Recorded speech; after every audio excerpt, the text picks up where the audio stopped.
اعوذ باللہ من الشیطان الرجیم بسم اللہ الرحمن الرحیم الحمد للہ رب العالمین والصلاة والسلام علی اشرف الانبیاء والمرسلین بسم اللہ الرحمن الرحیم اللہم ارزقنی فیہ طاعت الخاشعین واشرح فیہ صدری بانابت المخبتین بأمانک یا امان الخائفین اللہم صلی علی محمد وآل محمد وعجل فرجہم۔ عزیزان محترم، خداوند متعال کے خصوصی لطف و کرم کے ساتھ آج ماہ مبارک رمضان کے 15ویں دن کی دعا کی شرح کے ساتھ حاضر خدمت ہے۔ آج دعا کی شرح اور ثواب کو شروع کرنے سے پہلے میں تمام عالم اسلام کو سبت اکبر محمد مصطفیٰ صلی اللہ علیہ وآلہ وسلم، میری مراد امام حسن مجتبیٰ علیہ الصلاۃ والسلام ہیں، ان کی ولادت باسعادت کی مبارکباد پیش کرنا چاہتا ہوں اور دعا گو ہوں کہ خداوند متعال ہمیں امام حسن علیہ الصلاۃ والسلام کی سیرت پر چلنے کی توفیق عنایت فرمائے۔ یقیناً آج کا دن خوشی کا دن ہے اور خوشی میں ہم اپنے خداوند متعال سے گناہوں سے چھٹکارے کی دعا کرتے ہیں۔ آئیے روزانہ کی طرح دعا کے ثواب کی طرف بڑھتے ہیں۔ روایت کے جملے ہیں کہ جو شخص اس دعا کو پڑھے گا خداوند متعال اس کی دنیا میں 80 حاجتوں کو پورا کرے گا اور 20 حاجتوں کو آخرت میں پورا کرے گا، اور اسے جنت الفردوس میں 1000 شہر نبیوں کے قرب میں عطا فرمائے گا، نبیوں کے جوار میں عطا فرمائے گا، اور ہر شہر میں 1000 کمرے ہوں گے اور ہر کمرے نور کے ساتھ منور ہوں گے، جن کو دیکھ کر انسان کی آنکھیں لذت حاصل کریں گی۔ آئیے بڑھتے ہیں دعا کی شرح کی طرف۔ دعا کا پہلا جملہ اللہم ارزقنی فیہ طاعت الخاشعین، خدایا مجھے آج کے دن اپنے خاشع بندوں کی، اپنے متواضع بندوں کی، اپنے خاشع بندوں کی اطاعت نصیب فرما دے۔ یعنی ہم دعا کر رہے ہیں کہ جو تیرے خاشع ہیں، جو تیرے سامنے تواضع کرنے والے ہیں، ہمیں ان کی اطاعت نصیب فرما دے۔ خشوع ہے کیا؟ کسی بھی چیز کو نرمی کے ساتھ حاصل کرنا۔ کہتے ہیں کہ خشوع اور خضوع، خشوع اور خضوع دونوں میں فرق ہے۔ خشوع جو ہے وہ پہلے دل میں آتا ہے، پھر آنکھوں اور کانوں پر اس کی تجلی ہوتی ہے، یعنی دل، سماعت اور بصیرت، یہ تجلی گاہ ہے انسان کے خشوع کی۔ یعنی انسان کا خشوع ان 3 مقامات پر تجلی کرتا ہے، اور جب ان 3 مقامات پر تجلی کر لیتا ہے تو پھر انسان کا خشوع اس کے ہر اعضاء و جوارح میں نظر آتا ہے۔ ایک مرتبہ ایک شخص نماز پڑھ رہا تھا اور نماز کے دوران وہ اپنی داڑھی کے ساتھ کھیل رہا تھا۔ کسی نے رسول اللہ کو بتایا کہ فلاں شخص حالت نماز میں اپنی داڑھی کے ساتھ کھیل رہا تھا، تو رسول اللہ نے فرمایا لو خشع قلبہ خشعت جوارحہ، اگر اس کا دل خاشع ہوتا تو اس کے جوارح بھی خاشع ہوتے۔ یعنی جوارح تابع ہیں دل کے۔ جب تک خشوع دل کے اندر تجلی پیدا نہ کر لے، دل کے اندر راسخ نہ ہو جائے، تو انسان کے اعضاء و جوارح خاشع نہیں ہو سکتے۔ یہی وجہ ہے کہ جب انسان کا دل خاشع ہو جاتا ہے اور اس کے اعضاء و جوارح خاشع ہو جاتے ہیں تو پھر اسے عبادت میں مزہ آتا ہے، اور اگر انسان کا دل خاشع نہ ہو تو اسے عبادت سے اکتاہٹ، تھکاوٹ محسوس ہوتی ہے۔ کسی نے کیا خوب مزاح کیا ہے، بعض اوقات مزاح میں بھی ایک درس ہوتا ہے۔ ایک شخص دکاندار تھا، اس نے نماز شروع کی۔ نماز کی پہلی رکعت میں وہ اپنی دکان کے سودا سامان کی طرف سوچنے لگا کہ مجھے کیا خریدا، میں نے کتنا خریدنا ہے، کیا کرنا ہے اور کیسے لینا ہے۔ جب دوسری رکعت میں پہنچا تو وہ مال کے اوپر نگاہ رکھنے لگا کہ اتنے پیسے میرے پاس موجود ہیں، اتنے سے میں نے یہ سامان لینا ہے، یوں کرنا ہے، ایسے کرنا ہے۔ اور جب تیسری رکعت میں پہنچا تو وہ جو مال خرید چکا تھا اپنے خیالات میں ان کو بیچنے کے بارے میں سوچ رہا تھا۔ اور جب چوتھی رکعت میں پہنچا تو وہ منافع کا اور نقصان کا حساب لگا رہا تھا کہ یہ جو سامان میں نے خریدا، اتنے میں بیچا، مجھے کتنا منافع ہوا، کتنا نقصان ہوا۔ کہ اسی دوران اس نے کہہ دیا السلام علیکم ورحمۃ اللہ وبرکاتہ، اللہ اکبر، اللہ اکبر، اللہ اکبر۔ اس کی نماز ختم ہو گئی۔ جیسے اس کی نماز ختم ہوئی، ابھی تسبیح شروع نہیں ہوئی کہ اس نے بیگم سے کہا بیگم بڑی تھکاوٹ ہو گئی، بیگم مجھے بہت تھکاوٹ ہو گئی، ایک کپ چائے بنا دو۔ کرنے کو تو یہ مزاح تھا، لیکن اگر ہم اپنے گریبان میں جھانکیں تو ہم بھی اپنے اپنے کاروبار کا ہر رکعت میں حساب کر رہے ہیں۔ ہم بھی، اگر ہم میں سے کوئی عزت کا خواہاں ہے تو وہ سوچ رہا ہے کہ میں عزت کیسے حاصل کروں۔ کوئی مال و دولت کو جمع کرنے والا ہے تو وہ یہ سوچ رہا ہے کہ مال و دولت کو کیسے جمع کروں۔ ہر انسان نے اپنے دل و دماغ میں ایک بت کو بٹھایا ہے اور اس بت کے بارے میں سوچ رہا ہے، اور یہ سوچتے سوچتے ہماری نمازیں ختم ہو جاتی ہیں۔ اور یہی وجہ ہے کہ ہم جب نماز پڑھ کے ہٹتے ہیں تو ہمیں تھکاوٹ محسوس ہوتی ہے۔ جب اس کے برعکس کچھ ایسے اولیاء الہی بھی ہیں کہ جنہیں نماز سے لذت حاصل ہوتی ہے، وہ ہر رکعت میں خدا کے قریب ہوتے ہیں اور ہر منزل پر خدا کا قرب حاصل کرتے ہیں۔ رکوع ہو، سجود ہو، قیام ہو، حالت تشہد ہو، وہ خدا کے قریب ہوتے ہیں۔ ایک مرتبہ ابو حمزہ سمالی، ان سے دعائے ابو حمزہ سمالی روایت ہے، میرے سید سجاد مولا کے پاس تھے۔ سید سجاد عبادت میں مشغول تھے کہ ان کی ردا شانے سے ہٹ گئی۔ میرے سید سجاد کو پتہ نہیں ہے کہ عبادت کی حالت میں کیا ہوا۔ جب نماز تمام ہوئی تو ابو حمزہ سمالی نے پوچھا مولا، آپ نماز میں اتنے بے غافل تھے، اتنے غافل ہو گئے تھے کہ آپ کی ردا ہٹی اور آپ کو پتہ بھی نہ چلا۔ تو میرے مولا نے کہا ابو حمزہ سمالی، جانتا نہیں میں کس کی بارگاہ میں تھا، میں تو دنیا سے بے نیاز تھا، میں دنیا سے لا تعلق تھا، میرا تعلق تو خدا کے ساتھ تھا۔ ایک مرتبہ اگر ہم اس واقعے پر نگاہ ڈالیں اور دوسری مرتبہ اپنی نمازوں پر نگاہ ڈالیں، یقین مانیں جتنے بھولے ہوئے کام ہیں وہ سب نماز میں کیوں یاد آتے ہیں؟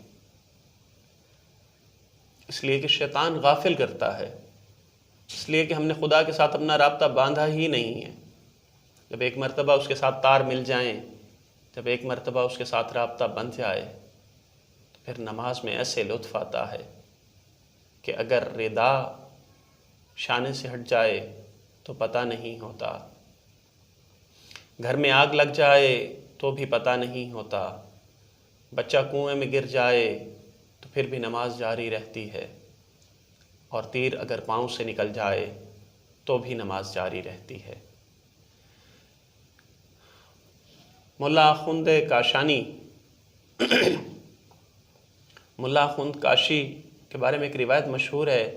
ان کا خادم بتاتا ہے کہ ان کی یہ خشوع و خضوع کی حالت ہوتی تھی کہ جب نماز کے لیے کھڑے ہوتے اور پہنچتے جب ایاک نعبد و ایاک نستعین، تو اس ذکر پر پہنچ کر ان کی حالت غیر ہو جاتی، غش کھا کر گر جاتے تھے، اور جب بیدار ہوتے تو سبوح قدوس ربنا و رب الملائکۃ والروح اس کی تسبیح کرتے۔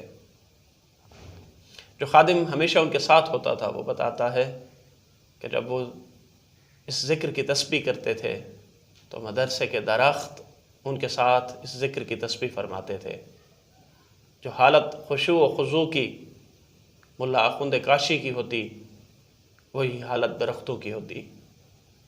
جیسے ملا آخوند کاشی عبادت کرتے، خدا کے ساتھ راز و نیاز کرتے، گڑ گڑاتے، ایسے محسوس ہوتا تھا درخت بھی گڑ گڑا رہے ہیں، درخت بھی خدا کے ہاں سجدے میں ہیں اور خدا کے ساتھ راز و نیاز و مناجات کر رہے ہیں۔ اور ابن عباس سے کسی نے خشوع کی تفسیر پوچھی تو فرمایا کہ نماز کی حالت میں خشوع سے مراد یہ ہے کہ تجھے نہ پتہ ہو کہ تیرے دائیں کون ہے اور تیرے بائیں کون ہے۔ خداوند متعال سے دعا گو ہیں کہ خداوند متعال ہمیں ایسے خاشع بندوں کی اطاعت نصیب فرما دے، ہمیں بھی ان کی پیروی کرنے کی توفیق عنایت فرما دے کہ ہم بھی اگر نماز پڑھیں تو پھر ہم دنیا سے لا تعلق ہو جائیں اور خدا کے ساتھ ہمارا تعلق قائم ہو جائے۔ اسی دعا کے ساتھ ہم دعا کے دوسرے جملے کی طرف بڑھتے ہیں۔ وَاشْرَحْ فِيهِ صَدْرِي بِإِنَابَةِ الْمُخْبَتِينَ، میرے سینے کو میرے مولا کشادہ فرما دے تاکہ تواضع کرنے والوں کی طرح بازگشت کر سکوں۔ یعنی کیا؟ یعنی میرے سینے کو میرے پروردگارہ کھول دے، میرے سینے کو کشادہ کر دے تاکہ جیسے تیرے تواضع کرنے والے تیری طرف پلٹے میں بھی تیری طرف پلٹ سکوں۔ دعا میں لفظ شرح صدر استعمال ہوا۔ ہم حضرت موسیٰ علیہ السلام کی دعا پڑھتے ہیں، قرآن کریم میں ہے رب اشرح لی صدری ویسر لی امری، خدایا میرے سینے کو کشادہ کر دے، میرے سینے کو وسیع کر دے، مجھے شرح صدر نصیب فرما دے اور میرے کام کو آسان کر دے۔ یہ شرح صدر انبیاء کا ٹول ہے، شرح صدر انبیاء کا آلہ ہے، یا یوں کہوں یہ شرح صدر انبیاء کا ہتھیار ہے کہ جسے انہوں نے کار نبوت اور رسالت میں وسیلہ بنا کر پیغام کو پہنچایا۔ یعنی جب بھی ان پر کوئی مصیبتیں نازل ہوئیں تو انہیں شرح صدر کا سہارا لیا، جب بھی کسی نے گالم گلوچ دی، جب بھی کسی نے کوئی فحش الفاظ کہے تو شرح صدر سے کام لیا۔ ایک مرتبہ کیونکہ میرے مولا حسن علیہ السلام کی ولادت کا دن ہے تو جی چاہ رہا ہے کہ آج ان سے ایک چھوٹی سی روایت نقل کر دوں۔ ایک مرد شامی میرے مولا حسن علیہ السلام کے سامنے آیا اور اس نے آ کر میرے مولا کی والدہ کو گالیاں دینا شروع کی۔ میرے مولا نے شرح صدر سے کام لیا، کہا اگر جیسا تو کہہ رہا ہے وہ ویسی ہے تو خدا اس کی مغفرت کرے، اور اگر ویسی نہیں تو پھر خدا تیری مغفرت کرے۔ جب اس نے یہ جملے سنے تو مولا کے سامنے گڑ گڑا کر رونے لگا، کہا اگر تیری جگہ پر کوئی اور ہوتا تو مجھ کو قتل کر دیتا، لیکن تو نے مجھے دعا دی۔ یہ ہے شرح صدر جس سے کام لیتے ہوئے میرے مولا حسن علیہ السلام نے ایک اپنے دشمن کو اپنا چاہنے والا بنا دیا۔ یہی شرح صدر ہے جس کی وجہ سے انبیاء کامیاب ہوئے، یہی شرح صدر ہے جس کی وجہ سے اوصیاء کامیاب ہوئے۔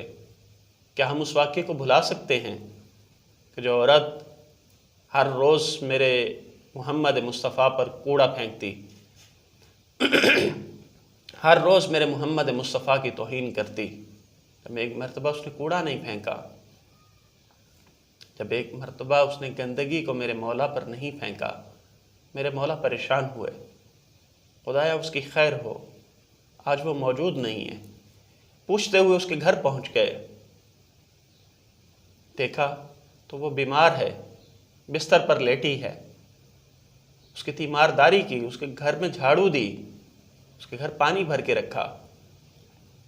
جب اس عورت نے یہ منظر دیکھا، یہ شرح صدر دیکھا کہ میں ہر روز اس کے ساتھ کیا کرتی ہوں اور یہ میرے ساتھ کیا کر رہا ہے، اسلام لے کر آ گئی۔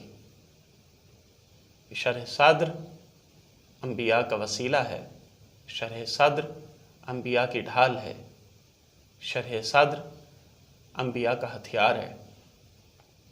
اس کے مقابلے میں ضیق صدر آتا ہے، یعنی تنگی قلب، سینے کی تنگی، یعنی چھوٹی چھوٹی باتوں پر جل بھن جانا، چھوٹی چھوٹی باتوں کو بڑا بنا کر پیش کرنا، چھوٹی چھوٹی باتوں پر لڑائی جھگڑا شروع کر دینا۔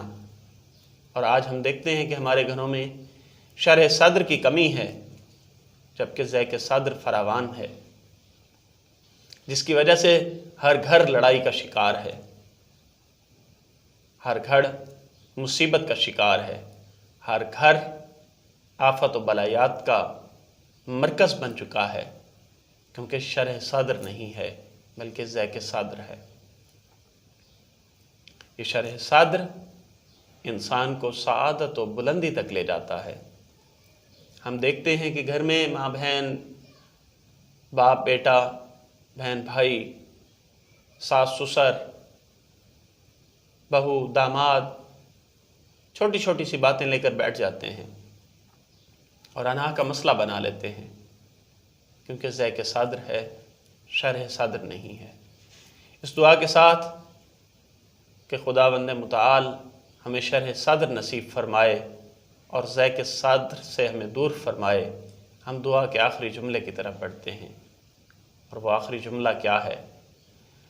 بے امان کا یا امان الخائفین، تجھے اپنی امان کا واسطہ،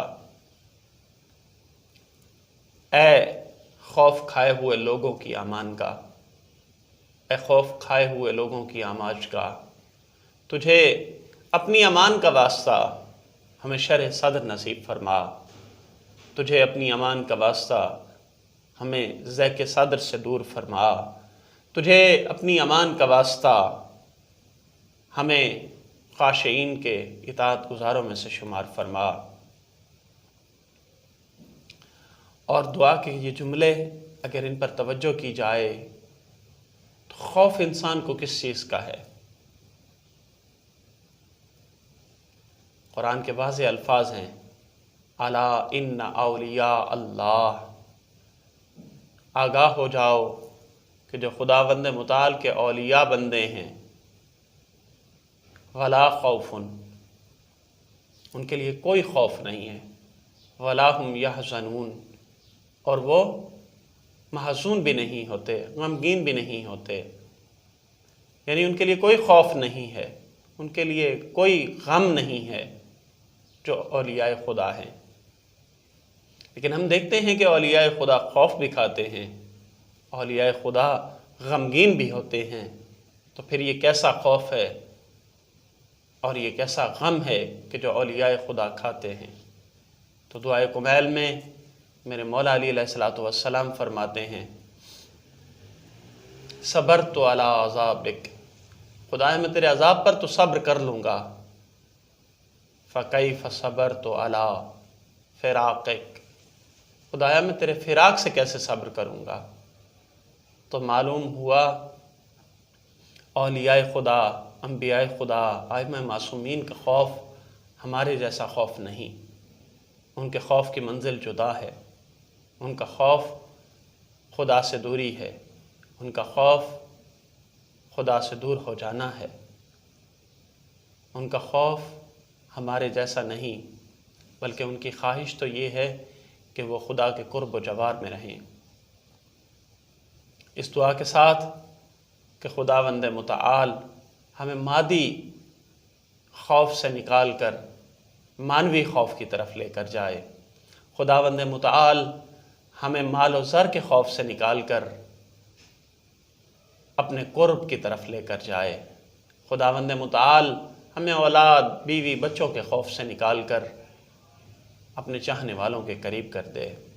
خداوند متعال پر امید اتنی ہونی چاہیے کہ اگر وہ بخشش کرے گا تو میری صرف کرے گا سب سے پہلے، اور اپنے گناہوں پر اس طرح انسان نادم ہو کہ یقین ہو کہ کائنات میں سب سے گنہگار میں ہوں۔ اس دعا کے ساتھ کہ خداوند متعال جس دن ہر نفس، ہر ذی روح عالم خوف میں ہوگی، اس وقت خداوند متعال ہمیں اس خوف سے نکالے گا اور اپنا قرب نصیب فرمائے گا۔ وآخر دعوانا ان الحمد للہ رب العالمین۔ اللہم صلی علی محمد وعلی محمد وعجل فرجہ۔